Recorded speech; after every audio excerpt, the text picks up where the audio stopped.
नमस्कार दोस्तों, आप सभी कैसे हो। आप सभी का स्वागत है GK by Om Prakash Chaudhary YouTube channel पर। आज के वीडियो में बात करेंगे भारतीय इतिहास, और भारतीय इतिहास का वो टॉपिक होगा दिल्ली सल्तनत काल। दिल्ली सल्तनत काल से हर एग्जाम में एक क्वेश्चन पक्का आता है दोस्तों। इस टॉपिक को आप बहुत ध्यान से पढ़ना, और इस जो मैं आपको बताने जा रहा हूँ इसमें से आपका एक प्रश्न ज़रूर पड़ेगा। इसके बाद अपन पढ़ेंगे टॉप हर वंश, जैसे गुलाम वंश, खिलजी वंश, तुगलक वंश, शहीद वंश और लोधी वंश से संबंधित जितनी टॉपिक हो गए, वीडियो हो गए, उसमें से 10 या 11 वीडियो लाऊंगा 15-15 मिनट का। उस वीडियो में पूरा दिल्ली सल्तनत काल पूरा कर दूंगा। तो बात करते हैं दोस्तों, दिल्ली सल्तनत में 5 राजवंश हुए थे। पहला गुलाम वंश था, दूसरा खिलजी वंश था, तीसरा तुगलक वंश था, चौथा शहीद वंश था और पांचवा लोधी वंश था। कितने राजवंश थे? 5 राजवंश थे। क्वेश्चन आ सकता है कि दिल्ली सल्तनत का प्रथम राजवंश कौन सा था, तो गुलाम राजवंश या गुलाम वंश था। दिल्ली सल्तनत का अंतिम वंश कौन सा था? लोधी वंश था। कौन सा था? लोधी वंश था। उसकी विस्तृत चर्चा करेंगे। लोधी वंश के राजा कौन कौन से हुए थे उनके बारे में बताऊंगा आपको मैं।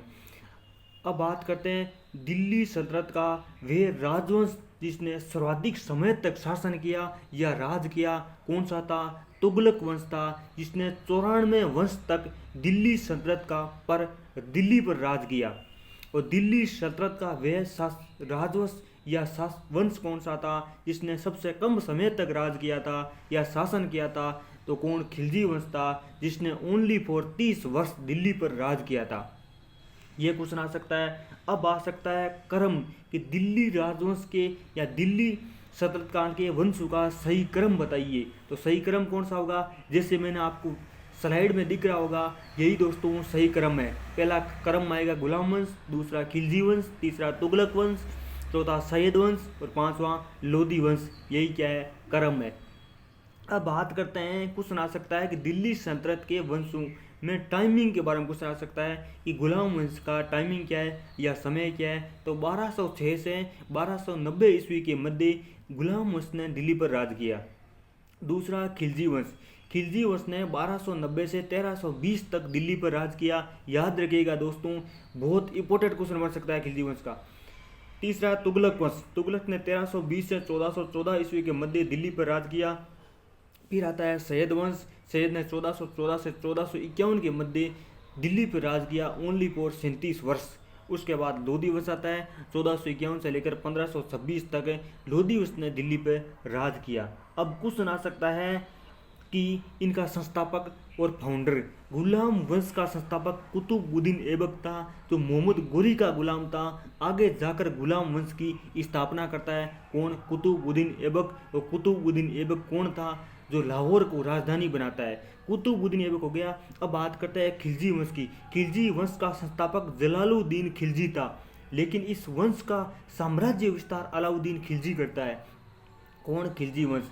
खिलजी वंश के बाद की बात करते हैं तुगलक वंश। तुगलक वंश की बात करते हैं। तुगलक वंश का संस्थापक गयासुद्दीन तुगलक था, जिसने भारत में सर्वप्रथम नेहरू का निर्माण कराया था। कौन था? तुगलक वंश का संस्थापक गयासुद्दीन तुगलक था, जिसने गाजी की उपाधि धारण की।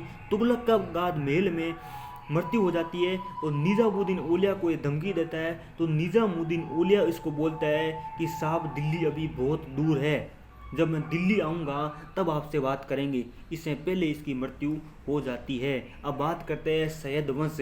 शहीद वंश का संस्थापक कौन था? खिजर का था। खिजर का कौन था इसके बारे में बात करें, थोड़ी बहुत बता देता हूँ। खिजर का तैमूर लंग का क्या था? सेनापति था। तैमूर लंग ने भारत पर आक्रमण किया और दिल्ली पर अधिकार कर लिया। दिल्ली पर अधिकार करके यहाँ से जाते समय दीपालपुर पंजाब का गवर्नर बना के गया था। किसको? शहीद वंश को? नहीं, खिजर का को। और खिजर का को शहीद वंश का इसको सौंप दिया कि आप शासन करो, मैं यहाँ से जा रहा हूँ। इस कारण शहीद वंश का संस्थापक कौन है? खिजर खा है, जिसने रेत आला की उपाधि धारण की थी, जिसे किसानों का नेता कहा जाता था। लोधी वंश, लोधी वंश का संस्थापक बेलोत लोधी था। कौन था? बेलोत लोधी, जिसने बेलोली नाम से सिक्का चलाया था। और जिसने बेलोत लोधी वे शासक था जो कि दिल्ली की गद्दी या सिंहासन पर कभी भी नहीं बैठा था, अमीरों को बैठाता था और स्वयं दरी पर नीचे बैठता था। ये अपने आप को कभी भी शासक नहीं माना दोस्तों। कौन था? बेलोत लोदी। और बेलोत लोदी के बाद शासक बनता है सिकंदर लोदी। सिकंदर लोदी वो था जिसने 1504 ईस्वी में यमुना नदी के किनारे आगरा नगर बसाया था, आगरा को राजधानी बनाया था। इसने गुल्लुकी नाम से कविता लिखता था। सिकंदर लोदी ने जसनाथ जी को 500 बीघा कत्रियासर गांव में 500 बीघा जमीन दान की थी, वो सिकंदर लोदी था। सिकंदर लोदी की बात करते हैं, जिसने सिकंदर लोदी के बाद शासक बनता है कौन? इब्राहिम लोदी। इब्राहिम लोदी पानीपत के प्रथम युद्ध में बाबर से युद्ध करते हुए युद्ध भूमि में मारा जाता है। क्वेश्चन ये भी आ सकता है कि दिल्ली सल्तनत का प्रथम राजा कौन था जो युद्ध भूमि में मारा गया था? वो राजा था दोस्तों इब्राहिम लोदी, जो पानीपत के प्रथम युद्ध में मुगल काल के संस्थापक बाबर के मध्य युद्ध लड़ते हुए वीर गति को प्राप्त हुआ था। वो कौन था? इब्राहिम लोदी था। यह था दोस्तों दिल्ली सल्तनत काल। और दिल्ली सल्तनत काल का ये तो क्या है? परिचय है। ये तो क्या है? एक परिचय है। अब अपन बात करेंगे अगले वीडियो में गुलाम वंश की विस्तृत रूप से चर्चा करेंगे। और अब मैं आपको याद कराता हूँ दिल्ली सल्तनत के 5 राजवंशों को एक ट्रिक के माध्यम से। क्या है? जिक्के में तुक्का सही से लगाओ। जिक्के में तुक्का क्या है? सही से लगाओ। तुक्का दोस्तों आपको लगाना नहीं है, आपको याद करना है। ये तो आपकी ट्रिक है। मैं आपको तुक्का नहीं बता रहा हूँ, आपको फैक्ट के साथ बता रहा हूँ। जे से क्या होगा? जी से गुलाम वंश हो गया, के से खिलजी वंश हो गया, मैं इसमें साइलेंट है, तू से तुगलक वंश हो गया, कहा इसमें साइलेंट है, से शहीद वंश हो गया, सही से ही का मतलब नहीं है, ले का मतलब लोधी वंश हो गया। ये थे 5 राजवंश, इनका यही सही क्रम है। यह था दिल्ली सल्तनत वंश के 5 राजवंश। इसके बारे में आपको विस्तार से बताया दोस्तों। अगर वीडियो पसंद आए तो लाइक करना, कमेंट करना और सब्सक्राइब करना चैनल को। दोस्तों ज़रूरतमंद व्यक्ति को भेजना और मेरा मनोबल बढ़ाना, ताकि अगला वीडियो में आपको और इससे ज़्यादा फैक्ट के साथ बता सकूं।